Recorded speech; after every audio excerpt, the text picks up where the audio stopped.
man who pulled the trigger that shot the world's most wanted man. He killed Osama bin Laden, and 6 years later, we just passed the 6-year anniversary of the operation. His book is called The Operator, Firing the Shots That Killed Osama bin Laden and My Many Years as a SEAL Team Warrior. Robert ONeill, welcome to St. Louis and welcome to the Big 550 KTRS. Good morning, McGraw. Thanks for having me. So let's start off with the bit of a controversy, or at least ask you the question. Many people think Navy SEALs do their job and never speak again, never write books, never sort of get attention for their job. So how did you write the book, and why did you write the book? Well, yeah, I think I read about that also in about 90 or so Navy SEAL books that I've read before I wrote mine. Someone along came up with that. But no, I mean, Navy SEALs been writing books. Special operators have been writing books since World War II, since Vietnam, since even the stuff they did in Grenada. So I don't know if someone came up with that. The book that I wrote, The Operator, is the first one about the bin Laden raid, though, that has been vetted through the Pentagon. I went through the proper channels. Everyone involved read it, and they let me put it out. And it's just a historic piece of history, I guess. I think it's a good book, and there's nothing wrong with celebrating something great that America did, and that's kind of that. You write in the book that you try and tell as truthful a story as possible. You do mention you changed some of the names and some of the other things are blacked out or blocked out. How much did the Pentagon allow you to write, and how much did they say, I'm sorry, you just can't mention that in the book? Well, I knew I didn't put anything classified in there because no one's really interested in the classified stuff. They don't want to know the means that we got in and the way we found people. They'd rather know what it smelled like, going up the stairs when you're with one of your brothers, knowing you're going to die. That's kind of what people are interested in. So they were actually really good to me. They took a few things out. You'll notice they took out some numbers of some of the SEAL teams where I was, and that's fine. They were good to me. So the story's intact. We submitted it. We changed a few things, and it's there. But the Pentagon was actually very, very good. I'm happy with the way they gave it back to me. Robert ONeill is the author. The book is called The Operator. Robert, with all due respect, you grew up in Butte, Montana, and what must have been a perfect American life, and you do not look like a Navy SEAL. You look like, with all due respect, a very nice man next door. You do not look like you are a trained killer.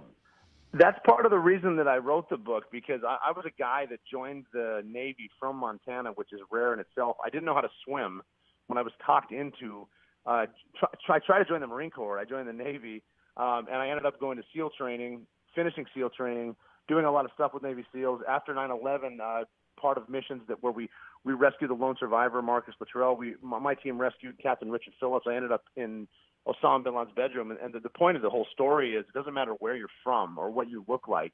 You can do anything that you want as long as you work hard and stay positive, avoid the negativity, and never quit. You're capable of anything. That's kind of what the whole book, The Operator, is about. A lot of people are afraid to become Navy SEALs because of the physical punishment, the mental punishment. What was it that sort of drew you to that? I went, like I said, I got talked into it by a recruiter, and I didn't know what I was actually doing. And once I committed, I had so many friends that tell me that they're going to eat you alive. There's no way you can make it. And going through something as hard as SEAL training, you need to find some sort of motivation, and that was it. Just people back home. I had an instructor tell me, you're about to go to war for the first time, and the enemy is all your doubts, all your fears, and everyone you know back home that told you weren't good enough to do this. Just keep your head down, keep moving forward, no matter what, never quit, and you'll be just fine. He told me, I'm not going to ask you to do anything impossible ever, but I'm going to make you something very hard, followed by something very hard, followed by something very hard. And it was one of those things where it's not even day by day. It's what we call evolution by evolution. Like, I'm going to get through this workout and make it to breakfast, and after breakfast, I'm going to concentrate on making it to lunch. And when I feel like quitting, which I will, I'm not going to quit now. I'm just going to quit tomorrow. Just little steps, and that's how you achieve long-term goals, and you learn it the hard way. It's like drinking through the fire hose. Robert ONeill, our guest. The book is The Operator. When they told you that you were going to this mission in Pakistan, did you know it was to find Osama bin Laden? Yeah, they told us about 2 days into it, so we had about 3 weeks to prepare. But they did. I remember sitting in a room after they were telling us we're definitely doing some real, and our commanding officer came in and said, the reason you guys are here is because we're as close as we've ever been to Osama bin Laden. And I remember looking around the room at guys that I've been to war with for years, hundreds of missions, and nobody was celebrating, nobody was high-fiving. We're just like, cool, are we going now? Let's do it, we're ready. And everybody they picked, because they picked the most experienced guys we had, we were just focused, ready to rock and roll. And we'd done it hundreds of times, a lot harder missions than that one, and we were just honored. Everyone was honored to be picked to be part of that team that America wanted to go find them. When you went in, you had some troubles getting in. One of the helicopters sort of crashed on landing, right? Yeah, it crashed on the way in. We had the perfect plan. We've been rehearsing the perfect plan. And when we'd all learned from countless missions before that the only time the perfect plan exists is in the planning room. Once you go to do what you're doing, a guy by the name of Murphy is going to show up and everything changes. And we were actually standing around a few days before we left, and one of the bosses said, "Okay, what's the worst thing that could happen?" And the youngest guy in the room said, "Well, I don't know, the helicopter could crash in the front yard. I mean, maybe we should talk about that for 30 seconds." And we all kind of laughed at him, and that's exactly what happened. But we were able to take that potentially catastrophic event and deal with it just because we'd done so many missions before. So that one crashed, and the one outside, we were going to drop snipers off and then put my team on top of the roof. Everything changed because our pilot saw the other one crash, and he's like, "Well, we're just going to start the war from here." So we got outside of the compound and worked our way in. But like I said, we've done it so many times that it wasn't that big of a deal. But you guys didn't know 100% Bin Laden was going to be there. I was convinced he was, just because of the female analyst from one of the agencies that told us 100% he'd be inside. And she'd been working on him for years. She gave up her entire life to find him, and she was convinced he was there. So I was convinced, and most of the guys were pretty sure he was on the third floor of that main building. Robert ONeill, was the plan for you to go up the stairs with the other Navy SEAL to find him? Well, the plan was we were all going to go up the stairs, and our tactics kind of dictate which way, who goes where. And so because the other helicopter crashed and I started outside, I was in a position to be I was behind in the line going up, so I was able to watch it. I watched the whole mission happen, and I just remember being really proud of my guys. Like, we know this house is going to blow up. We're probably going to die in here, but look how cool. And cool is the only word I can think of. Look how cool these guys are doing their jobs. And we cleared the first floor, started going up the stairs, and eventually it dwindled down to two of us. And we were the final two to go up the last set of stairs into Bin Laden's bedroom. And when we were going into the room, it wasn't – I don't know how the point man was feeling, but I remember thinking, he's definitely going to blow himself up. It's not bravery. I'm just tired of thinking about it. Let's get it over with. Because I've seen suicide bombers before. It's very, very scary. It's loud, it's big, and it's permanent. And when I went into his room, I was assuming he was going to blow himself up, and I was done worrying about it. I'm just going to make sure he dies, and I'll probably die with him. How did you know his son was on the second floor? Because the analyst, the female analyst, told us somewhere. She said, "I don't know the layout of the house, but somewhere in there's going to be stairs, and you will run into Khalid bin Laden. He'll be there. He'll be armed. You've got to figure out a way to deal with him." And I write in the book, The Operator, how my guys dealt with him. And again, I was a little bit further back, so I was able to watch and just thinking, like, once they dealt with Khalid bin Laden, I remember thinking, I really hope we live through tonight, because America needs to know what happened on these stairs. Those guys are so smart, so awesome. So you go up to the third floor. Your partner, the one you're with, takes out the two women, right? He tackles them to the ground? Yeah, he tackled them, assuming they had suicide vests on. So I watched the guy jump on grenades. He knew they would blow up, and he was going to absorb as much of the blast as he could, so the guy behind him could get the shot at bin Laden. And he didn't know it was me. He just knew it was one of his guys based on our tactics. But I watched him do it. I remember being so proud of him. I turned the corner, and then 3 feet away is Osama bin Laden standing there, and he's sort of walking at me with his hands on his wife's shoulders. He's not surrendering. I remember looking at him thinking, okay, he's taller than I thought. He's skinnier. His beard is shorter and it's gray. That's his nose. That's bin Laden. He's not surrendering. He's a threat. I need to take him down. And I treated him just like I would a suicide bomber. I shot him in the head 3 times. Did you know the second you saw him, it was him? Yes. Yeah. But from the time that I saw him, did a target identification, realized I was well within my rules of engagement, and pulled the trigger 3 times, was less than a second.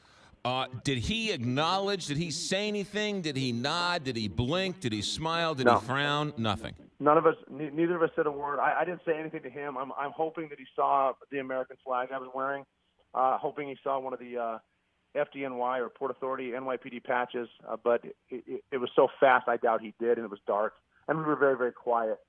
But if anybody deserved it, he did. The 2 women, none of the women had any suicide vests on, right? No, nobody did. We were shocked. There were no bombs in the rooms. There were no bombs on the people.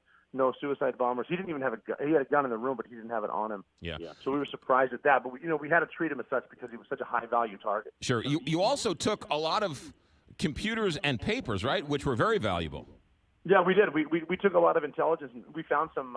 We found out that he was actually running the whole terrorist show from that house. He was still in charge of Al Qaeda, still running operations. We killed, I think, the number 3 a few days afterwards based on the intelligence we found in the house. So we found a lot of stuff, to include everything from intelligence, pornography, opium. We found all kinds of stuff in that house.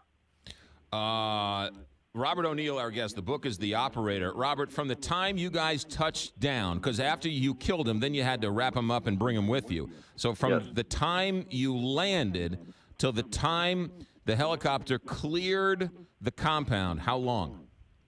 34 minutes. 34 minutes. And then what'd you do with the body? We brought him back. We showed him to the analyst, the admiral, a bunch of the FBI people. They did some DNA stuff to make just to confirm it's him. Took some pictures. Then we handed him off to some Army Rangers. They flew him out to the Persian Gulf to one of the ships, and then they buried him at sea. When did you finally exhale, Robert ONeill? I exhaled once we got back to Afghanistan, and that's a weird thing to say that we were relaxed once we got to Afghanistan. But when we put him in a helicopter and put ourselves in another helicopter and started flying back, we had 90 minutes to go west to Afghanistan on a mission that we thought we were going to die. So we're flying, one way, and we're realizing, well, if we make it 90 minutes, we're going to get 50 years of life. So we're flying in this helicopter. Everyone's got their watches started, and we're kind of counting. Okay, it's been 10 minutes.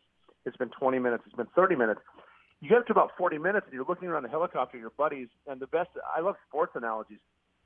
It's like watching a no-hitter in the top of the sixth. You don't want to say anything because you're going to jinx it. But it's been 60 minutes, 70 minutes, and we're all kind of counting. And then the best way to describe it was like in Lake Placid when the Americans were beating the Russians in hockey in 1980. When you can hear the crowd counting down nervously. Do you believe in miracles? That whole thing. And we're 85 minutes into a 90-minute flight, and all of a sudden the pilot came over the radio and said, "All right, gentlemen, for the first time in your lives, you're going to be happy to hear this. Welcome to Afghanistan." And then we started high-fiving, like, wow, we did it. We did it. Robert ONeill, the book is The Operator. You mentioned you were involved in the Marcus Luttrell rescue attempts and also Captain Richard Phillips, which is a more unbelievable story because you shot the pirates on the water in a boat. You were in a boat. They were in a boat. That was one of the things. It was my birthday, April 10th, 2009. It was actually Good Friday, and I was in Virginia Beach at my 4-year-old daughter's Easter tea party at her preschool, and I was getting her like tea and cookies and stuff, and I'm walking back over, and I got a message, a text, and I looked down, and they told us Captain Richard Phillips had been taken. They want us to go get him now, and so I had to put the cookies down, kiss my daughter, and between kissing my daughter and being in the Indian Ocean was less than 16 hours. We had everybody there. And then we rescued Richard Phillips a day and a half later. And that whole story's in the book, too. It's incredible. The book is called The Operator. Robert ONeill, last question for you. Your name will go down forever as an American hero. What was it like to kill Osama bin Laden? I was just honored to be a part of a team. Like I mentioned earlier, I was able to watch guys do stuff regardless of the circumstances, perform the way they always perform at the highest level. And I remember looking around at these guys and just being so proud of everyone that America picked us. We had discussions with each other beforehand that we know we're gonna die on this mission. Why are we going? And we decided we were going for the single mom who dropped her kids off at school on a Tuesday morning and then 45 minutes later jumped to her death out of the windows on the world, because that was better than burning alive, because of the people in Flight 93 that took the terrorists down in Pennsylvania, because of the guys in the Pentagon. It was just to be a part of that team to get revenge, I guess, if you will. It was the greatest honor of my life, the greatest team ever assembled. Robert ONeill, what are you doing now? Now I'm running a foundation to help veterans transition from the military to the private sector, because once men and women get out of war, they're not sure what they do, but they possess a lot of skills that companies want. Loyalty, team building, stress management. So I give individualized support to veterans to get their second career. It's called yourgratefulnation.org. So that's kind of what I'm doing now. And I get on TV once in a while, try to talk sense to people about what's going on in the world and the threats and all that stuff. So I'm pretty busy, but the best message I get every day is when we place somebody from the Army, from the Air Force, from the Navy into the private sector. So it's very fulfilling, very busy, but never a dull moment. The book is called The Operator, Firing the Shots That Killed Osama bin Laden and My Years as a SEAL Team Warrior. Robert ONeill from A Grateful Nation, we thank you for your service and best of luck. Thank you so much for having me today. I really appreciate it. 924, big